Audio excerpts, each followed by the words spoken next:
वाराणसी, जिसे संसार मोक्ष की नगरी कहता है, वहां की सुबह केवल मंदिरों की घंटियों से नहीं जागती, बल्कि वरुणा पुल के पास स्थित जिला एवं सत्र न्यायालय के परिसर में गूंजती टाइपराइटरों की खटखट, काली पोशाकों की सरसराहट और कुल्हड़ की चाय से उठती भाप से भी जन्म लेती है। तारीख थी 14 नवंबर 2023। सर्दी ने अभी अभी हवा में अपनी मौजूदगी दर्ज करानी शुरू की थी। कचहरी अपने रोजमर्रा के शोर और उम्मीदों के बोझ के साथ सांस ले रही थी। इसी भीड़ के बीच गेट नंबर 2 के पास हनुमान मंदिर की सीढ़ियों के एक कोने में एक बूढ़ा आदमी वर्षों से बैठा रहता था। मैले कुचैले कुर्ते में लिपटा हुआ, फटी धोती, नंगे पैरों में जमी दरारें, बिखरे बाल और बेतरतीब बढ़ी दाढ़ी। उसके सामने पड़ा एक पिचका हुआ कटोरा, जिसमें कभी सूखे फूल तो कभी आधा रुपया पड़ा मिल जाता था। लोग उसे देखते थे पर पहचानते नहीं थे। नए वकील उसे बाबा कहकर आगे बढ़ जाते और पुराने मुंशी उसे पागल समझकर नजरें फेर लेते। वह न किसी से भीख मांगता था और न किसी को रोकता था। बस बैठा रहता था, जैसे कचहरी का कोई भूला हुआ हिस्सा हो। लेकिन अगर कोई ध्यान से देखता तो उसकी आंखों में दया नहीं बल्कि परख थी।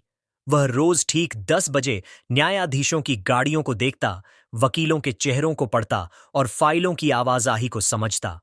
उस दिन दोपहर के 12 बज चुके थे। कक्ष संख्या 4 में अतिरिक्त जिला एवं सत्र न्यायाधीश आदित्य प्रताप सिंह की अदालत में एक बड़े भूमि घोटाले की सुनवाई चल रही थी। पूरा शहर जिसकी चर्चा कर रहा था। बहस अपने चरम पर थी। तभी न्यायाधीश की दृष्टि खिड़की से बाहर गई, जहां 2 आवारा कुत्ते उस बूढ़े के पास पड़े खाने पर झपट रहे थे। बूढ़े ने न लाठी उठाई न चिल्लाया। उसने शांति से खाना उठाकर कुत्तों के सामने सरका दिया और फिर जिस तरह से अपनी रीढ़ सीधी कर दोनों हाथ घुटनों पर रखकर बैठा, वह मुद्रा किसी साधारण भिखारी की नहीं थी, बल्कि किसी ऐसे व्यक्ति की थी जिसने वर्षों तक अदालतों में तर्क और संयम को साधा हो। न्यायाधीश का मन चौंक उठा। उन्होंने पेशकार को आदेश दिया कि उस बुजुर्ग को ससम्मान भीतर लाया जाए। पूरे न्यायालय में सन्नाटा छा गया। जब बूढ़ा भीतर आया तो फटे कपड़ों के बावजूद उसकी चाल में गरिमा थी।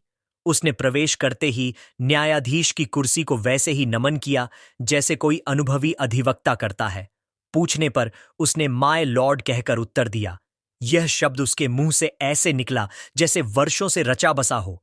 उसने अपनी जेब से जो परिचय पत्र निकाला, उसे देखकर न्यायाधीश स्तब्ध रह गए।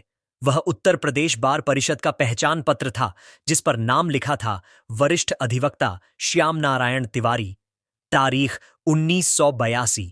साथ में एक पुरानी समाचार कटिंग जिसमें उनके ऐतिहासिक मुकदमे का उल्लेख था। न्यायालय में बैठे कई वरिष्ठ वकील खड़े हो गए।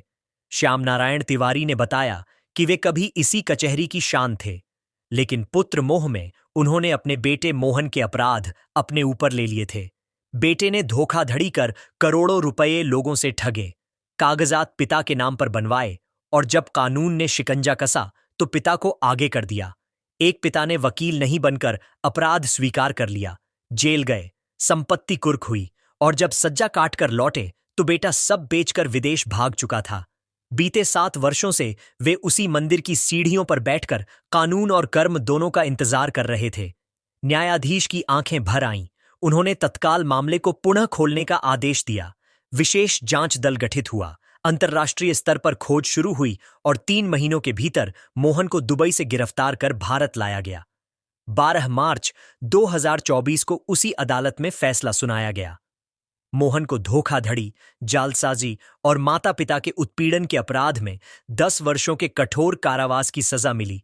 संपत्ति पिता को लौट आई गई और 50 लाख रुपये का मुआवजा तय हुआ। जाते समय मोहन ने पिता की ओर देखा, लेकिन श्याम नारायण तिवारी की आंखों में न क्रोध था न करुणा, बस एक गहरा सन्नाटा था। उन्होंने कहा कि मैंने एक मुवक्किल को माफ किया था, लेकिन उस बेटे को नहीं जो पिता की आत्मा मार दे।